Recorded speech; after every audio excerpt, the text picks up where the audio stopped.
ये हमारी पॉलिटी की सीरीज़ चल रही है और हम इसमें जो है प्रेसिडेंट, वाइस प्रेसिडेंट और गवर्नर को जो है अब इस टाइम पे कवर कर रहे थे।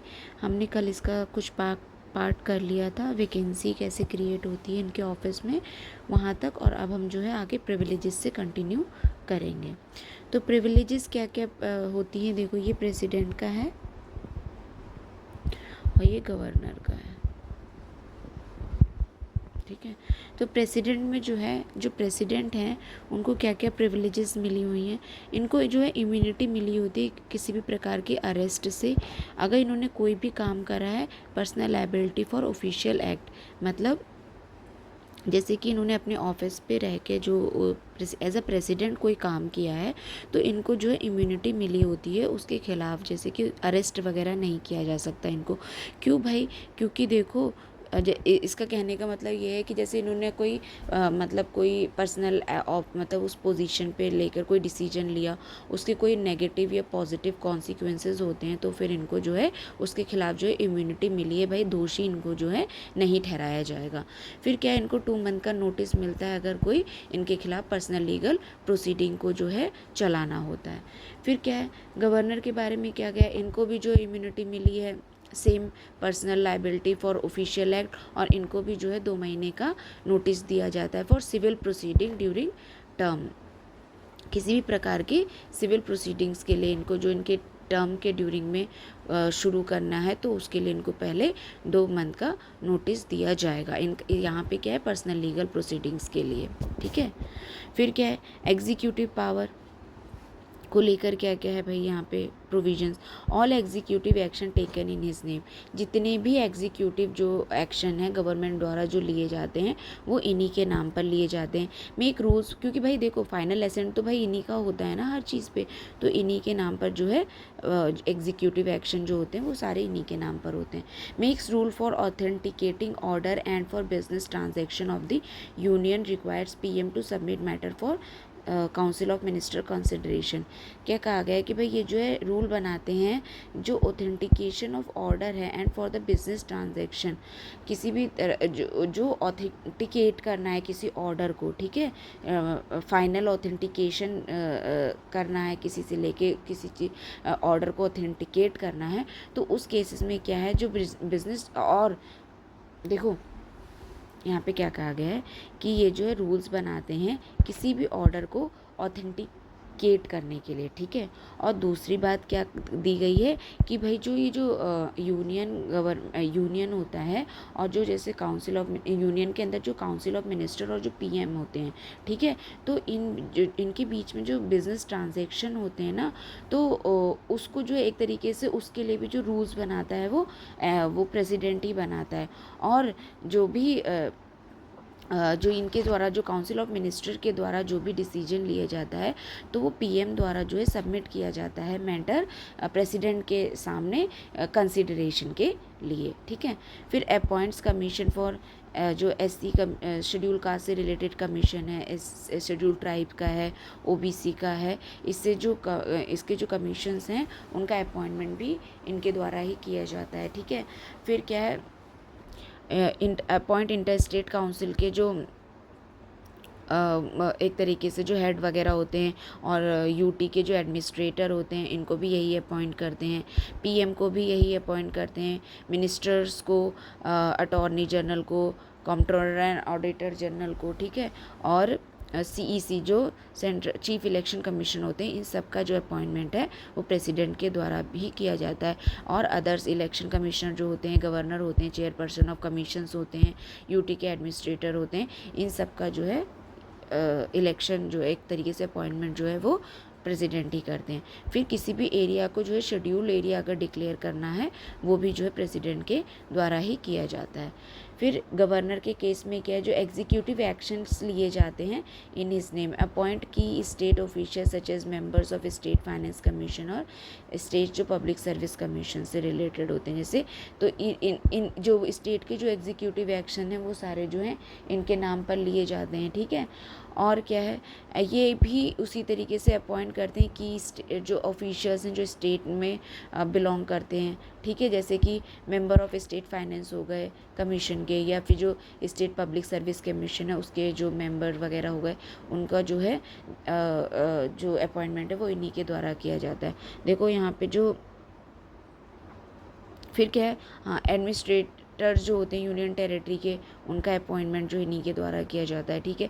फिर प्रोमुलगेट कर सकते हैं ये ordinance when the state legislature is not in session. अगर जो है स्टेट लेजिस्लेचर सेशन में नहीं है तो फिर इनके द्वारा जो है ऑर्डिनेंस लाया जा सकता है, प्रोमुलगेट किया जा सकता है।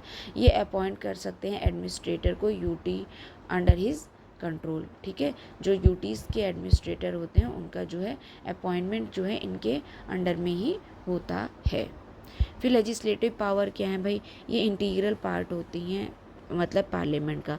जो प्रेसिडेंट हैं वो जो है इंटीग्रल पार्ट होते हैं पार्लियामेंट का, ठीक है। जैसे कि प्राइम मिनिस्टर होते हैं, काउंसिल ऑफ मिनिस्टर होते हैं, अटॉर्नी जनरल होता है, ये हमने यहाँ पे किया था ना, ये प्रेसिडेंट होते हैं, vice president, PM, council of minister, attorney general जो हैं, ये सब जो हैं यूनियन एग्जीक्यूटिव का पार्ट होते हैं, ठीक है। तो ये इंटीग्रल पार्ट होते हैं पार्लियामेंट का। फिर समन्स, क्योंकि पार्लियामेंट में देखो क्या होता है, लोकसभा होती है, अच्छा वो उसका है यूनियन गवर्नमेंट का है, यहाँ पार्लियामेंट दिया हुआ है, तो ये लेजिस्लेटिव, देखो लोकसभा होती है, ठीक है, फिर दूसरी होती है राज्यसभा, और तीसरे होते हैं प्रेसिडेंट। तो ये तीनों जो है मिलके जो है पार्लियामेंट बनाते हैं, ठीक है। ये सम्मन करते हैं, प्रोरोग करते हैं और डिसॉल्व करते हैं लोकसभा को। फिर क्या है, ये सम्मन करते हैं जॉइंट सिटिंग जो होती है, ठीक है, बोथ हाउसेस की। जब क्या होता है भाई, कोई डिसीजन होता है, ठीक है, उस पर कोई कंसेंसस नहीं बन पा रहा है, मान लो कि एक हाउस से पास हो गया, दूसरा पास नहीं कर रहा है, या दूसरे हाउस से पास हो गया, ये वाला हाउस पास नहीं कर रहा है, तो उस केस में कोई सी बिल को अगर इन्हें पास करवाना होता है तो फिर ये उस केस में क्या है, जॉइंट सिटिंग का प्रोविज़न कर देते हैं। मान लो कि भाई दोनों हाउस के मेंबर जो हैं वो एक साथ बैठेंगे और फिर एक साथ जो है वोटिंग की जाएगी उन पर, और फिर जो बिल अगर पास होता है तो उसे पास मान लिया जाता है, ठीक है। तो वो इनके द्वारा ही इनिशिएट किया जाता है, प्रेसिडेंट के द्वारा ही जॉइंट सिटिंग का जो मतलब बुलाया जाती है।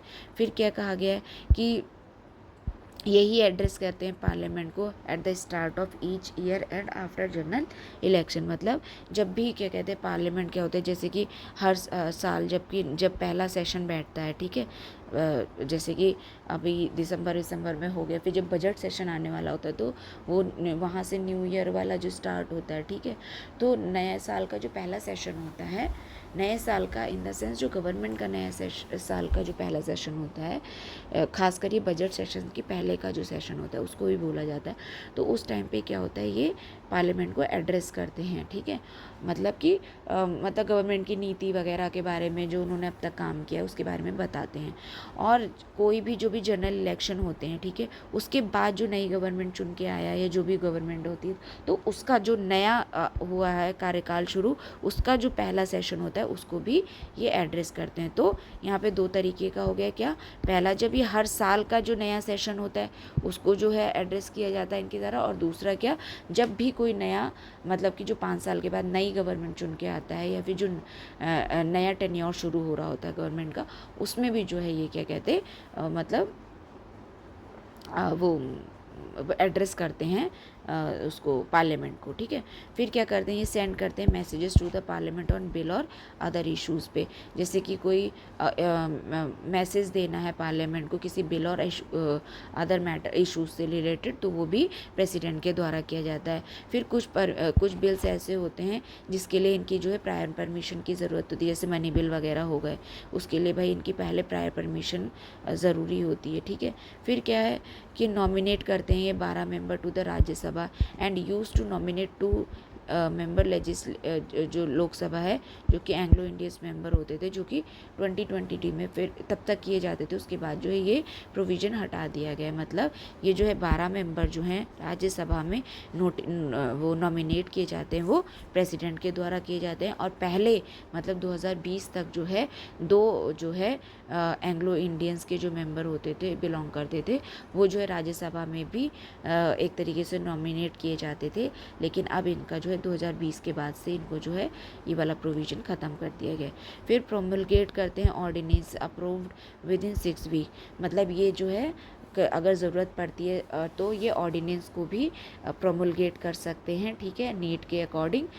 लेकिन उसको जो है भाई इन्होंने, मान लो ऑर्डिनेंस आपकी ज़रूरत थी तो इन्होंने क्या कहते उसे क्या कहते प्रोमलगेट तो कर देते हैं ये, लेकिन उसको जो है विद इन 6 वीक यानी कि 1.5 महीने के अंदर ही उनको जो है क्या करवाना पड़ता है, उसे पास अप्रूव करवाना पड़ता है हाउसेस से, ठीक है, जो दोनों हाउसेस हैं उनसे। और जो ये ऑर्डिनेंसेस होते हैं ये तभी ये प्रोमलगेट करते हैं जैसे कि जब दोनों हाउसेस में से दोनों हाउस सेशन में ना हो या दोनों हाउसेस में से कोई एक हाउस सेशन में ना हो, ठीक है। पहली बात तो जो राज्यसभा है वो तो सेशन में रहती है, मतलब वो तो कंटिन्यूइंग चैम्बर है, वो तो जब लोकसभा सेशन में ना हो, ठीक है, तो मतलब इसको जो है प्रोमलगेट कर सकते हैं ये। फिर क्या करते हैं कि ऑल्टरनेट कर सकते हैं state boundaries, create new state, ये भी प्रेसिडेंट के द्वारा किया जाता है कि भाई ये कोई भी जो है बाउंड्रीज़ में जो है चेंज किया जा सकता है इनके द्वारा विद इन द टेरिटरी, ठीक है। फिर ये ले करते हैं रिपोर्ट ऑफ फाइनेंस कमीशन और यूपीएससी और कैग की जो हाउसेज होते हैं उनके सामने जो है ये इनकी रिपोर्ट्स को पेश करते हैं।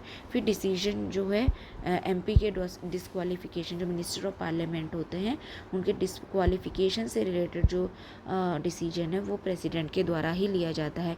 डिस्क्वालिफिकेशन जब उस मैटर में, जैसे प्राइम मिनिस्टर ने अगर इन्हें रिकमेंड किया कि भाई पर्टिकुलर मिनिस्टर या minister of parliament, member of parliament जो है उसे हटाना है, तो फिर ये इनके द्वारा हटाया जाता है, ठीक है। फिर क्या है गवर्नर के बारे में क्या दिया गया है यहाँ पे कि ये इंटीग्रल पार्ट होता है स्टेट लेजिस्लेचर का। जिस तरह के से ये पार्लियामेंट का इंटीग्रल पार्ट होते हैं उसी तरीके से जो है गवर्नर जो है वो स्टेट लेजिस्लेचर का जो है इंटीग्रल पार्ट होता है। फिर क्या है, ये सम्मन करते हैं, प्रोरोग करते हैं और डिसॉल्व करते हैं स्टेट असेंबलीज़ को। जिस तरीके से ये लोकसभा को कर रहे थे उसी तरीके से ये लेजिस्लेटिव असेंबली को करते हैं, ठीक है। उसके बाद करते हैं कि ये जो है तो ये भी जो है सम्मन, प्रोरोग और डिसॉल्व करते हैं लेजिस्लेटिव असेंबली को। फिर ये एड्रेस करते हैं स्टेट लेजिस्लेचर को, जैसे आफ्टर द जनरल इलेक्शन और बिगनिंग ऑफ ईच ईयर, बिल्कुल प्रेसिडेंट की तरह ही। फिर सेंड करते हैं ये भी messages to the state legislature, ये भी प्रेसिडेंट वाला ही फंक्शन, ये भी रोल जो है प्ले करते हैं स्टेट में, ठीक है। फिर ये नॉमिनेट करते हैं 1/6 जो है ऑफ स्टेट लेजिस्लेटिव काउंसिल के मेंबर को, जो 1/6 जितने भी मेंबर होते हैं उनका जो है 1/6 पार्ट जो है ये क्या कहते हैं नॉमिनेट करते हैं, ठीक है। एंड यूज टू वन, ये भी 1 एंग्लो इंडियन को जो है 2020 तक जो है करते थे उसके लिए लेजिस्लेटिव असेंबली के लिए।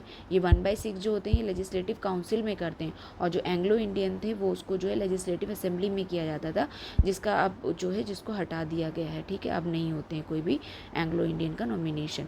फिर क्या है, ये प्रोमलगेट करते ऑर्डिनेंसेस, ठीक है, उसी प्रकार से जब लेजिस्लेटिव असेंबली जो है सेशन में ना हो, ठीक है, approve within the 6 week, और इसको भी जो है 6 वीक के अंदर जो है अप्रूव करवाना पड़ता है।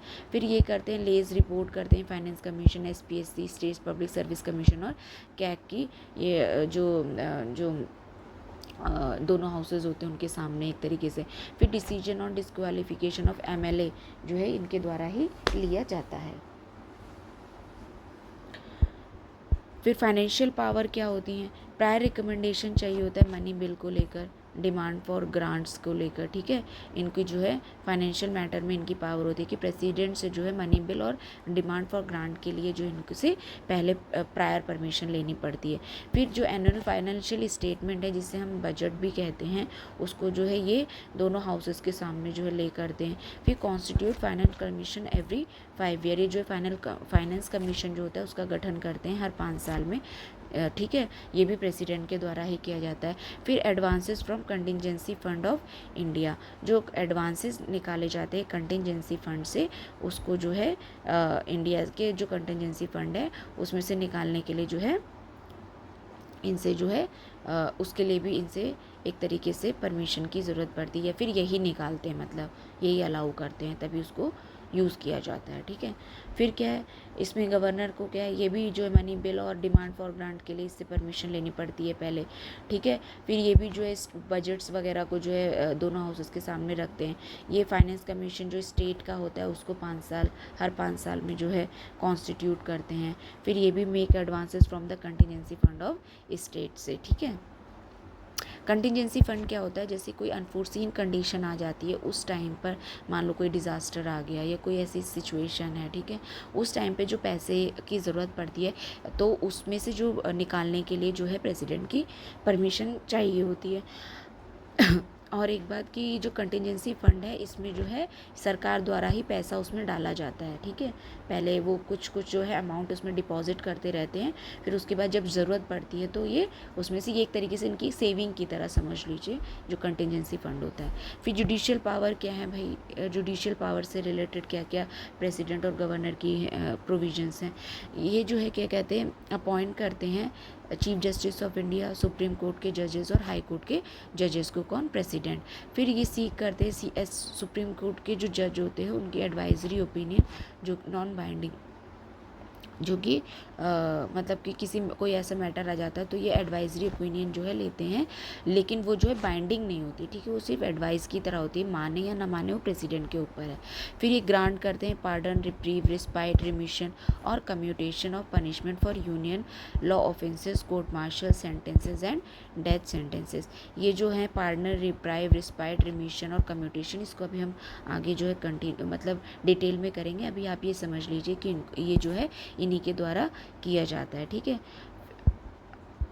और फिर क्या है जो है जो ये गवर्नर है उनके द्वारा क्या है, ये कंसल्ट करते हैं प्रेसिडेंट फॉर हाई कोर्ट के जो जजेस अपॉइंटमेंट, मतलब जो प्रेसिडेंट हैं उनको ऐसा मतलब प्रोविज़न हैं रखे गए हैं कि भाई वो जो है कंसल्ट करेंगे जो है गवर्नर से, जब उनको किसी हाई कोर्ट का जो मतलब पर्टिकुलर स्टेट का गवर्नर है उसकी स्टेट में जब हाई कोर्ट के जजेस का जो अपॉइंटमेंट हो रहा है, तो जब उसको अपॉइंटमेंट करने लगेंगे तो जो है गवर्नर से कंसल्टेट किया जाएगा।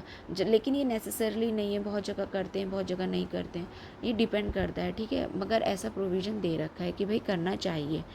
फिर क्या अपॉइंट करते हैं डिस्ट्रिक्ट जजेस in consultation with the high court, तो जिस डिस्ट्रिक्ट जजेस का जो अपॉइंटमेंट है वो इनके द्वारा ही किया जाता है, कंसल्टेट करके हाई कोर्ट के जो जज होते हैं उनसे।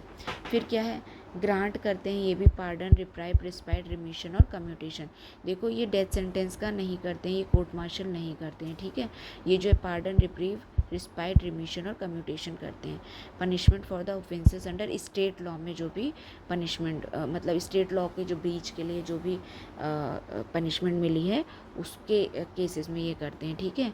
फिर ये can not pardon the death sentence, ठीक है, ये डेथ सेंटेंस को पार्डन नहीं कर सकते। पार्डन मतलब कि भाई कंप्लीटली माफ़ नहीं कर सकते, जबकि प्रेसिडेंट ऐसा कर सकते हैं। वो चाहे तो जैसे किसी को अगर फांसी की सज़ा मिली है तो अगर वो मतलब प्रेसिडेंट के सामने प्ली डालता है और प्रेसिडेंट को ऐसा कोई सिचुएशन लगता है कि भाई माफ़ कर देना चाहिए, तो प्रेसिडेंट के हाथ में ये है कि वो चाहे तो उसकी डेथ सेंटेंस को भी पार्डन कर सकते हैं। इवन वो किसी भी सज़ा को जो है पार्डन मतलब कंप्लीटली जो है हटा सकते हैं अगर प्रेसिडेंट चाहे तो। यथास्थिति जो उसकी पहले थी पनिशमेंट से पहले वाली वो वाली जो है रिस्टोर कर सकते हैं। लेकिन इनके गवर्नर के केसेस में जो है कुछ रिस्ट्रिक्शन है, ये डेथ सेंटेंस को कंप्लीटली पार्डन नहीं कर सकते।